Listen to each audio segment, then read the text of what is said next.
Dollar index என்று சொல்லக்கூடிய DXY 100க்கு கீழே வந்தது. இதுக்கு முன்னாடி கொஞ்ச நாள் முன்னாடி 109 எல்லாம் போன போது என்ன ஆச்சுன்னா, பணம் இந்தியா போன்ற வளரும் நாடுகளிலிருந்து வெளியேறியது. ஸோ எமர்ஜிங் மார்க்கெட்ஸ்ல இருந்து அவுட்ஃப்ளோஸ் இருந்தது. அதனாலதான் FII செல்லிங் தொடர்ந்து 15 மாதங்களுக்கு நடந்துகிட்டே இருந்தது. பட் எப்பவுமே டாலர் இண்டெக்ஸ் 100 கீழே வரும்போது தான் இது ரிவர்ஸ் ஆகிறதுக்கான ஒரு சூழல் உருவாகிறது. அப்படிப்பட்ட ஒரு சூழல் உருவாகி சில நாட்கள்லயே பாத்தீங்கன்னா FIIs இந்தியாவில் வந்து வாங்க ஆரம்பிச்சிட்டாங்க. அதுவும் எதை வாங்குறாங்க?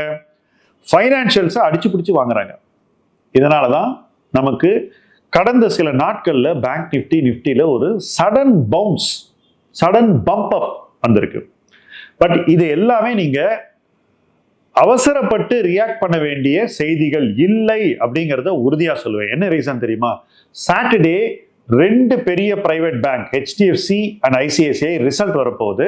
இந்த ரிசல்ட்டை பார்த்துட்டு மார்க்கெட் மறுபடியும் தன்னுடைய மார்க்கெட் வியூவை மாத்திக்க கூடும்.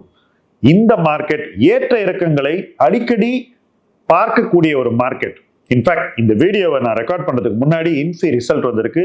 ரிசல்ட் எதிர்பார்ப்பை மீட் பண்ணலங்கிறது தான் முக்கியமான point. So good news, bad news, good news, bad நியூஸ்னு மாறி மாறி வரக்கூடிய ஒரு காலச்சூழல்ல ரொம்ப கேர்ஃபுல்லா இருக்கணும். பட் டாலர் இண்டெக்ஸை க்ளோஸா வாட்ச் பண்ணுங்க.